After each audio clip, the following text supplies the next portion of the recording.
Next is the guiding factors for the choice of number of poles. അപ്പോൾ നമ്മൾ ധാരാളം factors discuss ചെയ്തു. Number of poles select ചെയ്യുന്നതിനെക്കുറിച്ച് അതിൻ്റെ various factors we have discussed. And out of these some are the guiding factors. The following are the guiding factors.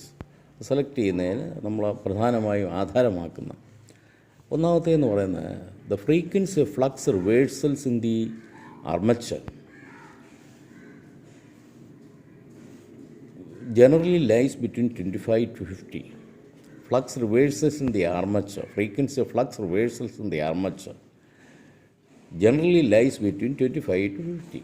അപ്പം flux reversal F is equal to P N by 120 അത് 25-നും 50-നും ഇടയ്ക്കായിരിക്കണം. Okay, ഒരു point. Second point is lower value frequencies used for large machines. That is among the in point 1 we have to see the lower value frequency is generally used for smaller machines. Second point is the value of current per parallel path is limited to about 200 amperes. ഒരു parallel പാത്തിലെ current 200 ampere ആയിട്ട് limit ചെയ്യണം. ഒരു parallel path നമുക്കറിയാം, lap വൈൻഡിങ്ങിനും wave വൈൻഡിങ്ങിനും parallel പാത്തുണ്ട്. അപ്പം അതിൻ്റെ ഒരു parallel പാത്തിലെ current എന്ന് പറഞ്ഞാൽ 200 ആംപിയർ, അതിനപ്പുറം പോകണ്ട. Thus the current per brush arm should not be more than 400 amperes. ഏതാണ് current per brush arm? Parallel path 4 parallel പാത്തുണ്ടെന്ന് വിചാരിച്ചുകൊള്ളുക. അപ്പോൾ ഇത് നമ്മൾ 4 പാരലൽ പാത്താണ്. ഒരു positive side brush, negative side brush എന്ന് വിചാരിച്ചു. നോക്കണം. അപ്പോൾ ഇതൊരു പാരലൽ പാത്ത്, രണ്ടാമത്തെ പാത്ത്, മൂന്നാമത്തെ പാത്ത്, നാലാമത്തെ path. 1, 2, 3 and 4 parallel paths are there. If there are 4 parallel paths, lap പോയിൻറ്റിംഗ് ആണെന്ന് വെച്ചോളൂ, പി ഈക്വൽ ടു 4. അങ്ങനെയാണെങ്കിൽ number of parallel paths equal to 4. 4 parallel path ഉണ്ടെന്ന് വിചാരിച്ചു. അങ്ങനെയാണ് ഇത് നമ്മളിങ്ങനെയാണ് കണക്ട് ചെയ്യുന്നത്. അപ്പം വീണ്ടും ഇതമ്മ ഇൻ്റർകണക്ട് ചെയ്യും. ഈ സൈഡിലുള്ള ബ്രഷസ് ഇൻ്റർകണക്ട് ചെയ്യും. ഇൻ്റർകണക്ട് ചെയ്തിട്ട് അവസാനം ഒന്ന് പോസിറ്റീവ് ബ്രഷും ഒന്ന് നെഗറ്റീവ് ബ്രഷുമായിട്ട് എടുക്കും. അപ്പം ഒരു ബ്രഷാമെന്ന് പറയും, നോക്കണം, ഒരു ബ്രഷാമെന്ന് പറയുന്നതിനകത്ത് ഇതാ ഒരു ബ്രഷാം, ഒരു ബ്രഷ് ഇവിടെ വരും, ഒരു ബ്രഷ് ഇവിടെ വരും, ഒരു ബ്രഷ് ഇവിടെ വരും, ഒരു ബ്രഷ് ഇവിടെ വരും. ഒരു ബ്രഷാമെന്ന് ഇത് ഹോൾഡ് ചെയ്യാനായിട്ട് ഒരു ബ്രഷാം വേണം, ഒരു ബ്രഷ് ഹോൾഡ് ചെയ്യാനായിട്ട്. അപ്പോൾ അതിലോട്ട് 2 പാരലൽ പാത്താണ് കണക്ട് ചെയ്തിരിക്കുന്നത്, 2 പാരലൽ പാത്ത്. പിന്നെ ഇത് രണ്ടും കൂടെ കണക്ട് ചെയ്താണ് ഒരു പാരലൽ പാത്ത് കൂടെ. അല്ല, ഈ 2 പാരലൽ പാത്തൂടെ കണക്ട് ചെയ്തിട്ട് ഇവിടെ കൊണ്ട് കണക്ട് ചെയ്ത് ഇവിടെ ഒരു ബ്രഷ്. എന്നിട്ട് തമ്മിൽ വീണ്ടും ഇൻ്റർകണക്ട് ചെയ്ത് നമ്മൾ കറണ്ട് എടുക്കുന്നു. ഇവിടെ അതേപോലെ. അപ്പോൾ ഈ ബ്രഷാമിലെ കറണ്ടെന്ന് പറഞ്ഞാൽ ഈ കറണ്ടും ഈ പാത്തിലെ കറണ്ടൂടെ വന്ന് ചേരുന്നത് ഇവിടെ വന്ന് ചേരി അകത്തോട്ട് പോയി എങ്ങനെയും ഇരിക്കട്ടെ. അപ്പം ഇതും കൂടെ ചേരുന്നതാണല്ലോ ഈ കറണ്ട്. പിന്നെ ഇതും കൂടെ ചേരുന്നതാണ് ഇവിടുത്തെ കറണ്ട്. അങ്ങനെ എല്ലാ കറണ്ടൂടെ ചേരുന്നതാണ് ഈ പുറത്തോട്ട് പോകുന്ന കറണ്ട് ഐ. കറണ്ട് പെർ ബ്രഷാമെന്ന് പറഞ്ഞാൽ ഈ ഒരു പാരലൽ പാത്തിലെ കറണ്ടിൻ്റെ ഇരട്ടിയായിരിക്കും. So double will be the current per brush arm. ഇനി അടുത്ത ഒരു ഫാക്ടർ എന്ന് പറഞ്ഞാൽ the armature F pole is normally as indicated. Armature F per pole, armature F per pole നമ്മൾ കാൽക്കുലേറ്റ് ചെയ്ത് നോക്കും മൂന്നാമതായിട്ട്. എന്നിട്ട് ഈസ് നോർമലി ആസ് ഇൻഡിക്കേറ്റഡ്. അപ്പോൾ KW 100 വരെയുള്ളയാണെന്നുണ്ടെങ്കിൽ ആർമേച്ചർ എഫ് പെർ പോൾ 5000 അതിൽ താഴെയോ ആയിരിക്കും. 100-നും 500-നും ഇടയ്ക്ക് KW ഉള്ളതാണെങ്കിൽ, when the KW is between 100 and 500, armature MMF per pole is 5000 to 7500. And When it is greater than 1500 amperes, ഇത് armature MMF per pole is up to 12,500. സാധാരണയായിട്ട് പ്രോബ്ലത്തിൽ പറഞ്ഞിരിക്കും. അപ്പോൾ നമുക്ക് അല്ലെന്നുണ്ടെങ്കിൽ ഈ ടേബിൾ വെച്ച് നമുക്ക് കണ്ടുപിടിക്കാം. ഇനി how to separate D and L അതാണ് കോർ ലെങ്ത് കണ്ടുപിടിക്കുന്നത് എങ്ങനെ. അപ്പോൾ മറ്റ് എല്ലാ ഡിസൈനിലും ഉള്ള മാതിരി നമുക്ക് ആക്ച്വലി D² L കിട്ടുന്നത്. We get D² L. നമ്മുടെ ഔട്ട്പുട്ട് ഇക്വേഷൻ ഉണ്ട് C0 D² L. നമുക്ക് D² L കിട്ടിക്കഴിഞ്ഞാൽ we need to separate L and D.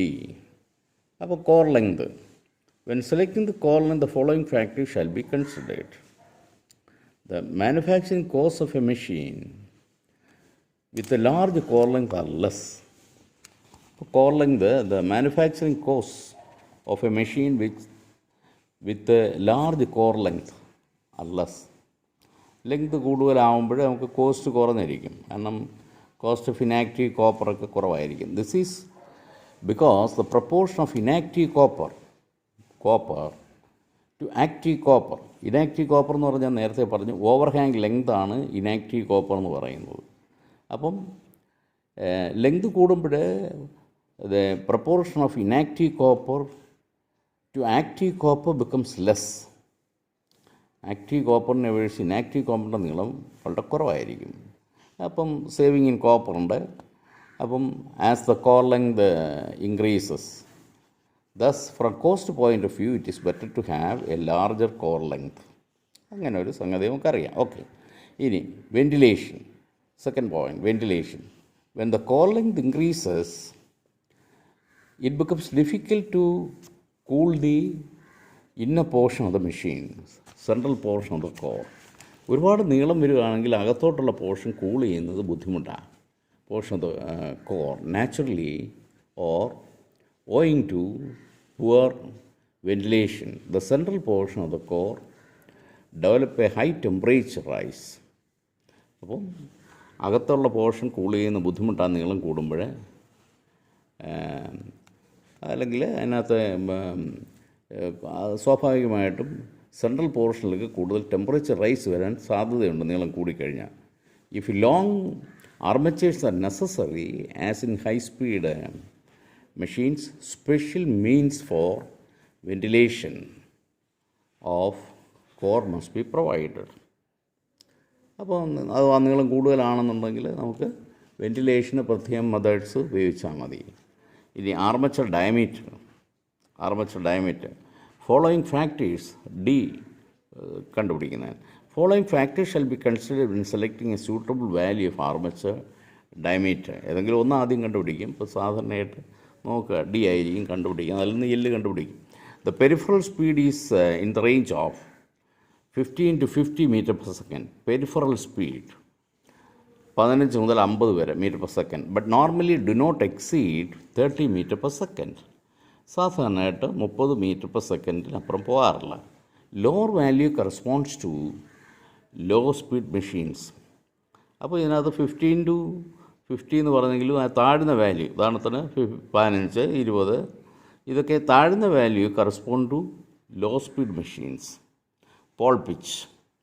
The pole pitch obtained after selecting a suitable diameter may be used as a check for the number of poles. The usual values of pole pitch are as follows. നമ്മൾ pole pitch D കണ്ടുപിടിച്ചതിന് ശേഷം pole pitch is pi D by P ആണല്ലോ. Pole pitch is pi D by P. ഒരു പോളിൻ്റെ അധീനതയിൽ വരുന്ന സ്ഥലം pi D by P. The pole pitch obtained after selecting a suitable diameter. ഒരു പർട്ടിക്കുലർ ഡയമീറ്റർ നമ്മൾ സെലക്ട് ചെയ്ത് കഴിഞ്ഞ് നമ്മളൊരു ചെക്ക് ചെയ്യുന്നതിന് വേണ്ടി നമ്മൾ ഈ പോൾ പിച്ച് ഒന്ന് ചെയ്ത് നോക്കും. അപ്പോൾ അത് പോൾ പിച്ചിൻ്റെ പരിധിയിൽ വരുന്നില്ലെങ്കിൽ എവിടെയെങ്കിലും റീകാൽക്കുലേഷൻ ആവശ്യമായിട്ട് വരും. പോൾസ്, ഓരോ പോൾസിനും വേണ്ടത് 2 പോളാണെങ്കിൽ 24 സെൻറ്റിമീറ്റർ, 4 പോളാണെങ്കിൽ ബിറ്റ്വീൻ 24 and 35 to 40, 6 പോളാണെങ്കിൽ between 35 and 40 to 45, above 6 poles ആണെങ്കിൽ 45 to 50 പോൾ പിച്ച്. അപ്പോൾ ഇത് പ്രോബ്ലം നമ്മുടെ എക്സാമിനേഷൻ പ്രോബ്ലത്തിലൊക്കെ ആണെന്നുണ്ടെങ്കിൽ ഇത് മിക്കവാറും തരുമത്.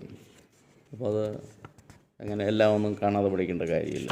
മിക്ക സംഗതികൾ ഈ ടേബിളായിട്ടുള്ളതിൽ മിക്ക സംഗതികളും തന്നിരിക്കും.